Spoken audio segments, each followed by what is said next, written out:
Détox numérique, une nécessité pour l'équilibre émotionnel et physique à l'ère digitale. Introduction. À l'ère des notifications incessantes et des écrans omniprésents, le détox numérique émerge comme une réponse critique à la surcharge cognitive et émotionnelle.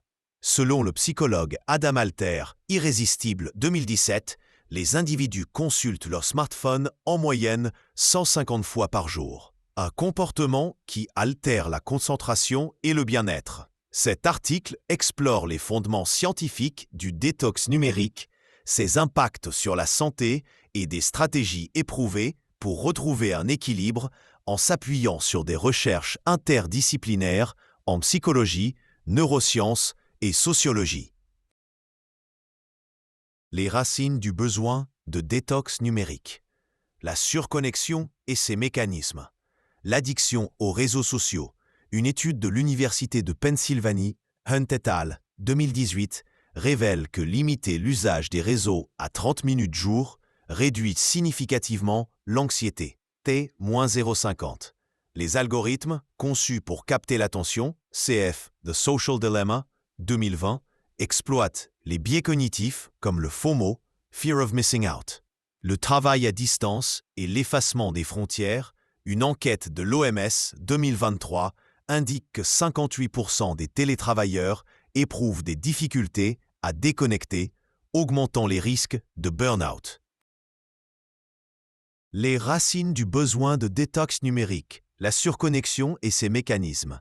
L'addiction aux réseaux sociaux, une étude de l'Université de Pennsylvanie, Hunt et al., 2018, révèle que limiter l'usage des réseaux à 30 minutes jour réduit significativement l'anxiété, P égale 0,05. Les algorithmes conçus pour capter l'attention, CF, The Social Dilemma, 2020, exploitent les biais cognitifs comme le FOMO, Fear of Missing Out. Le travail à distance et l'effacement des frontières. Une enquête de l'OMS, 2023, indique que 58% des télétravailleurs éprouvent des difficultés à déconnecter, augmentant les risques de burn-out. Les effets neurobiologiques de la surstimulation, altération de la dopamine. Les notifications déclenchent des pics de dopamine, créant une dépendance similaire à celle des jeux d'argent. Étude de Kuhn et al., 2018, Nature Communication. Impact sur le cortex préfrontal. La surutilisation des écrans réduit la capacité de prise de décision et de résolution de problèmes.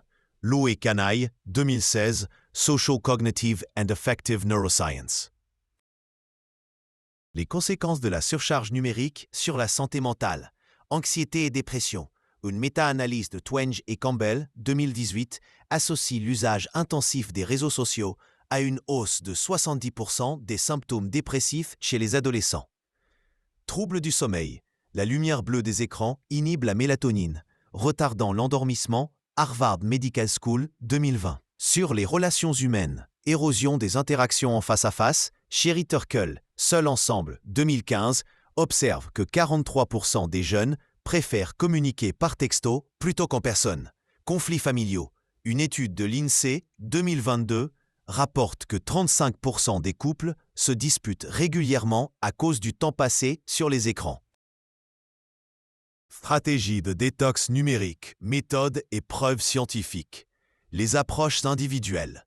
La méthode 30 jours sans réseaux sociaux, expérimentée par l'Université de Copenhague, Tromolt, 2016, elle montre une amélioration de 25% de la satisfaction de vie.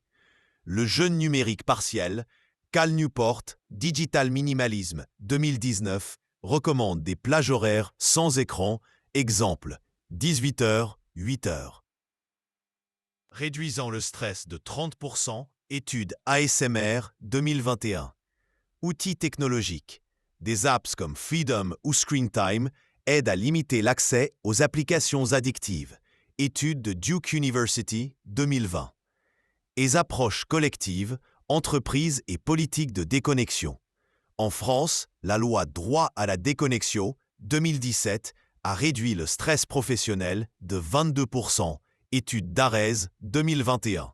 Des centres comme The Digital Detox Camp en Californie propose des séjours sans écran avec des résultats prouvés sur la créativité, plus 40%, étude UCLA 2022.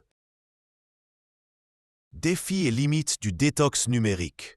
Les obstacles socio-culturels, pression sociale et professionnelle. 68% des employés craignent des répercussions s'ils ignorent leurs emails après les heures de travail. Étude Eurofound 2023. Inégalité d'accès. Les populations défavorisées ont moins de ressources pour s'offrir des alternatives au numérique. Rapport UNESCO 2022.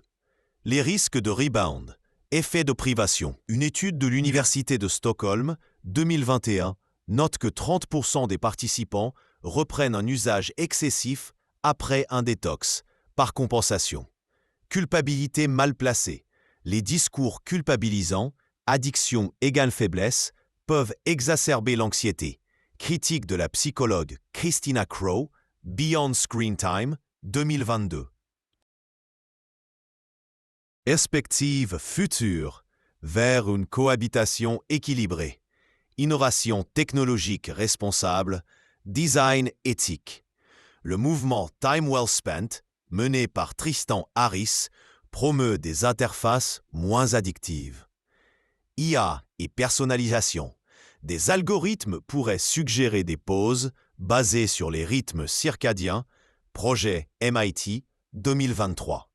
Éducation et sensibilisation, programme scolaire.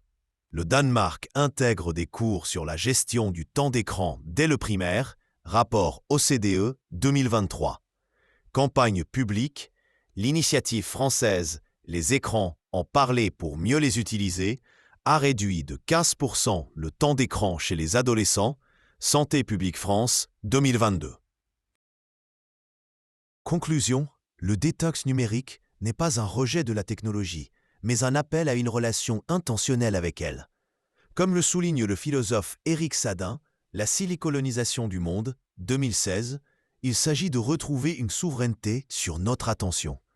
En combinant rigueur scientifique et action concrète, il est possible de transformer le numérique d'un tyran en un outil au service de l'épanouissement humain.